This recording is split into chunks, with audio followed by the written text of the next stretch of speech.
तो वैष्णो देवी की पवित्र यात्रा पर जाने का प्लान बन रहा है? अगर हाँ, तो इस सफर को आसान और कह सकते हैं यादगार बनाने के लिए हम लेकर आए हैं एक संपूर्ण गाइड। कहते हैं, इस यात्रा की शुरुआत किसी के करने से नहीं होती।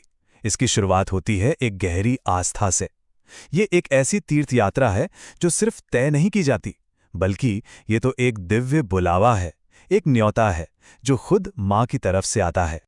तो चलिए फिर साथ मिलकर चलते हैं इस सफर पर। त्रिकुटा पर्वत पर बसे इस पवित्र धाम की यात्रा के हर पड़ाव को, हर पहलू को बहुत करीब से जानते हैं।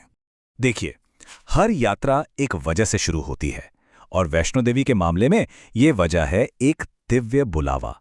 तो सबसे पहले आइए इस धाम के उस आध्यात्मिक महत्व को समझते हैं जो असल में इस पूरी यात्रा की नींव है। जरा इस ऊंचाई पर गौर कीजिए, 5200 फीट। ये मंदिर त्रिकुटा पर्वत पर समुद्र तल से इतनी जबरदस्त ऊंचाई पर मौजूद है। ये सिर्फ एक नंबर नहीं है, बल्कि ये इस तीर्थ यात्रा की भव्यता और हाँ, श्रद्धालुओं के उस अटूट आस्था का प्रतीक है जो उन्हें यहां तक खींच लाती है। यहाँ पूजा का जो मुख्य केंद्र है वो है ये 3 पवित्र चट्टानी स्वरूप, जिन्हें हम पिंडियों के नाम से जानते हैं। यही माँ वैष्णो देवी के 3 रूप हैं, महाकाली, महालक्ष्मी और महासरस्वती। इन्हीं के दर्शन के लिए लाखों भक्त हर साल यहाँ आते हैं। तो ठीक है, आध्यात्मिक महत्व तो हमने समझ लिया। अब बात करते हैं प्रैक्टिकल चीजों की, यानी यात्रा की तैयारियों की। सफर की शुरुआत होती है बेस कैंप कटरा से। तो आइए सबसे पहले जानते हैं कि वहां तक पहुंचा कैसे जाए। अच्छी बात यह है कि कटरा पहुंचना काफी आसान है। यहां आने के लिए कई ऑप्शंस हैं। देखिए, आप फ्लाइट से जम्मू एयरपोर्ट तक आ सकते हैं, ट्रेन से तो सीधे कटरा स्टेशन तक पहुंच सकते हैं, या फिर सड़क के रास्ते से भी यहां पहुंचना बहुत सुविधाजनक है। और हाँ, बुजुर्गों और दिव्यांगों के लिए हेलीकॉप्टर सेवा भी एक बहुत ही बेहतरीन सुविधा है। अब सवाल आता है, जाने का सबसे अच्छा समय कौन सा है? देखिए, अगर आप अच्छा मौसम चाहते हैं तो मार्च से जुलाई के बीच का समय सबसे बढ़िया है। लेकिन अगर आप नवरात्रि के उत्सव का हिस्सा बनना चाहते हैं तो मार्च, अप्रैल और अक्टूबर में आ सकते हैं। पर हाँ, उस समय भीड़ बहुत ज्यादा होती है। और अगर बर्फबारी का अनुभव करना है तो दिसंबर से फरवरी का समय बेस्ट है। अच्छा, एक बहुत ही जरूरी बात, इसे बिल्कुल मत भूलिएगा। यात्रा शुरू करने से पहले आपको लेनी होगी यात्रा पर्ची। ये मतलब एकदम जरूरी है, इसके बिना एंट्री नहीं है। अब ये मिलेगी कहाँ से? तो आप इसे कटरा के रजिस्ट्रेशन काउंटर से ले सकते हैं, या फिर घर बैठे बैठे श्राइन बोर्ड की वेबसाइट से ऑनलाइन भी निकाल सकते हैं। बस याद रहे, बिना पर्ची के आगे जाने की इजाजत नहीं मिलेगी। तो ठीक है, कटरा पहुंच गए, यात्रा पर्ची भी ले ली। अब हम तैयार हैं इस सफर के सबसे अहम और सबसे यादगार हिस्से के लिए, यानी भवन तक की वो पवित्र चढ़ाई। अगर आप पारंपरिक रास्ते से जाते हैं तो भवन तक की एक तरफ की दूरी है लगभग 14 किलोमीटर। ये सिर्फ एक दूरी नहीं है, ये श्रद्धालुओं के दृढ़ संकल्प और उनकी सहन शक्ति की एक तरह से परीक्षा है। भवन तक पहुंचने के लिए आपके पास 2 रास्ते हैं।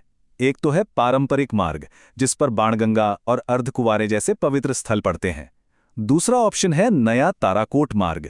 ये रास्ता थोड़ा छोटा, चौड़ा और आमतौर पर कम भीड़ वाला होता है, जिससे चढ़ाई थोड़ी आसान हो जाती है।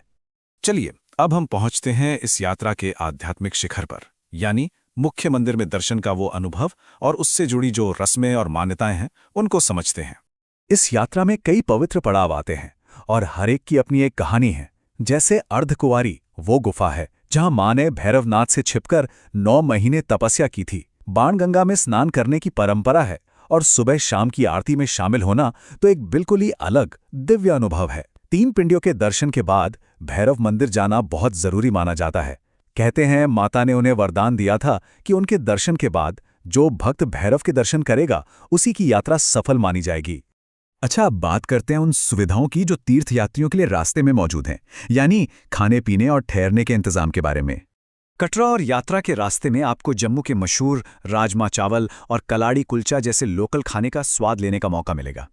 इनके अलावा श्राइन बोर्ड की तरफ से जो लंगर चलता है, वहां मुफ्त में भोजन की व्यवस्था भी होती है, जो सभी तीर्थयात्रियों के लिए एक बहुत बड़ी राहत होती है।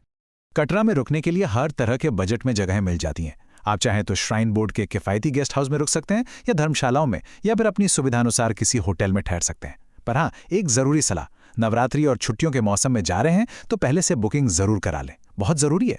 और अब आखिर में कुछ बहुत ज़रूरी सुझावों और सावधानियों पर नज़र डाल लेते हैं, ताकि यात्रा पूरी तरह से सुरक्षित और सफल रहे। यात्रा सुरक्षित और आरामदायक हो, इसके लिए कुछ बातों का ध्यान रखना बहुत जरूरी है, जैसे कि आरामदायक जूते पहनें, अपनी जरूरी दवाएं साथ रखें और हाँ, उस पवित्र स्थल की मर्यादा बनाए रखने के लिए शालीन कपड़े पहनें। तो जैसा कि हमने देखा, ये यात्रा सिर्फ एक सफर नहीं है, ये तो आस्था की एक परीक्षा है, एक गहरा आध्यात्मिक अनुभव है। तो आखिर में सवाल बस इतना सा है कि जब माता का बुलावा आए, तो क्या आप उस दिव्य पुकार को सुनने और उस पर चल पड़ने के लिए तैयार हैं? जय माता दी।